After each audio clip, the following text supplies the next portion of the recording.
Before we get started on this video, I want to give a huge shout out to Sweet Life. They've sponsored this video. That's right, Edwin's Generation is a sponsor. You gotta check out their shavers. You don't have to worry about the hairs going everywhere because it's got a little thing that it goes inside here. I don't know how they do this technology, but it can also go underwater for like 30 minutes. And something else that I really like is how close of a shave I'm able to achieve without even using any shaving cream whatsoever. Sweet Life makes these sweet shavers that are only $30, plus you get my discount for 25% off and free shipping. This is a great idea if you haven't gone holiday shopping. Sweet, very inexpensive, or maybe you want an electric toothbrush, they have that too. I really recommend them. Please check them out. The first link in the description below. And now let's begin on this somewhat of a sensitive video. I appreciate you guys for wanting to engage in this conversation. Imagine one of your favorite actors, musicians, or even YouTubers commits a horrible act completely against your morals. Can you separate the art from the artist? And if so, what is forgivable? And where do you draw the line? I don't believe these questions have definitive answers because each individual's life experiences and perspectives differ from one another. So not everyone's gonna have the same exact opinion on something. However, I do believe that this conversation is very important and even healthy. Maybe even vegan. I don't know. I don't know how healthy it is, but the point is I think this is a good conversation to have in 2017 where it seems like so many private lives of public figures seem to be becoming more, well, public. For example, a friend of mine was telling me that she no longer supports this makeup brand because she found out that 2 years ago they posted on their social media some artwork and they didn't credit the artist. And she found it completely disgusting. She's like, I don't wanna purchase any more of the products, and that was her cutoff, you know? Like, to me it doesn't seem that serious, but I think it's so curious how everybody has their own cutoff threshold, you know? A more popular opinion that more people might agree with, Chris Brown. A lot of people completely turned against him when they found out that he beat Rihanna. The same person that might be quick to change the station when Chris Brown comes on the radio might also be the same person that looks up to Terrence Howard, another famous actor that has beat women. I believe a person's logic is not only molded by their life experiences, but also by society, which essentially helps them justify whether or not they want to support a certain artist or not. Then we have more recent examples like Louis C.K. and Kevin Spacey. Now, those have done completely different things. Could you make an exception for one or the other? That's where people might be different in their perspective. And of course, let's not forget Melanie Martinez. Melanie Martinez was recently accused by her former best friend of some pretty serious sexual assault. That is a gross, disgusting story. If you want to look into it, I put the information in the description down below. But people are just throwing out their records, which I hope they went to get and put in the trash because you shouldn't be littering, kids. Sorry, sometimes I'm a bit daddy.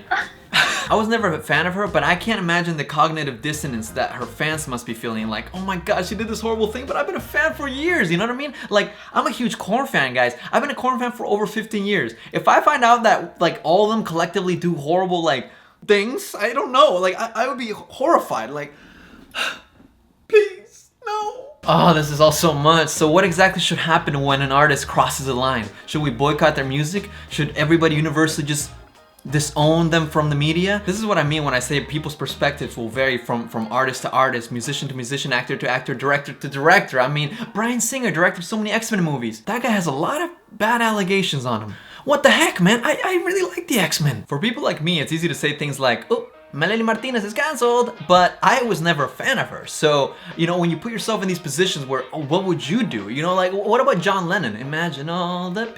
You know, he was a serial, like, cheater, and he beat a lot of his girlfriends. Whoa! I mean, he doesn't do it anymore, and he feels regrets towards it, so what point do we forgive, you know? It's such a gray area, all of this. And look at this beautiful painting. Yeah, Hitler made that, so... But hey, he can't gain any of your support. The homie's dead. What about David Bowie, Michael Jackson? All these people have really shady pasts, but they make amazing music. Some people would argue that the fact that they can't gain from any more support makes it okay because the people are already dead. I went through some public drama earlier this year, and I would every now and then receive comments saying like, I unsubscribed from Seer because of the way he treated you. And I was just thinking like, should they feel like they should unsubscribe? I mean, just because you guys know that Seer did horrible things and treated me horribly, does it really require you to no longer enjoy his art? You know, can I even any longer enjoy his art? Are his videos no longer funny? Is his acting no longer good? I mean, these are all things that I also thought about because this was my best friend for many years, and I have rewatched videos that we've done together, of course, and I still enjoy them. I still remember how they were, and I enjoy them, but sometimes I would get a little sour feeling in my stomach. But it's a very interesting distinction that I think needs to be very personal. Can a person make that distinction themselves? You don't really know until you do it. Now, of course, the videos that him and I made were all in the past, so can I enjoy his stuff that he continues to make in the future? That's a very good question.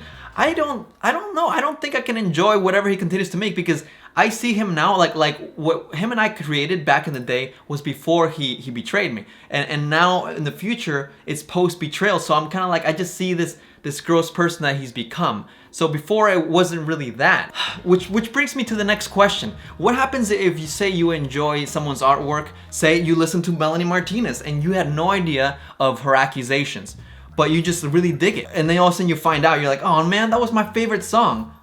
Is the song tainted? This is where a lot of people can say that they can still enjoy the art, they can separate the art from the artist. However, they don't wanna support the artist in that way. They don't wanna give them money, so maybe they opt into illegal piracy. So they'll download her songs. That way they're not supporting her, but they're still supporting the music that she made. It's such an interesting distinction.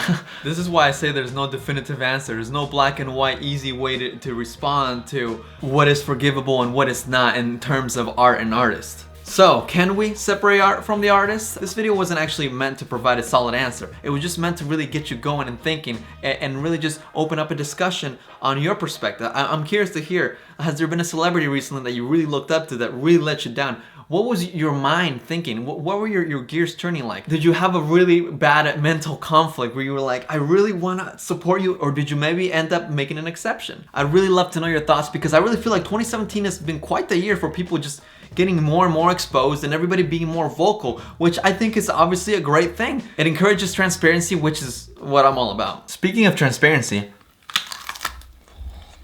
I told you guys about the shaver, but I didn't even open the toothbrush, so how do we even know there's a toothbrush in here? This just turned into an unboxing video.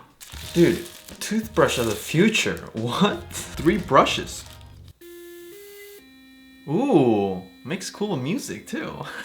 Christmas, Hanukkah. This toothbrush could make a great birthday present, so make sure to check out the link in the description below and use the discount code so you can get your very own, and we'll see you next week with a new video.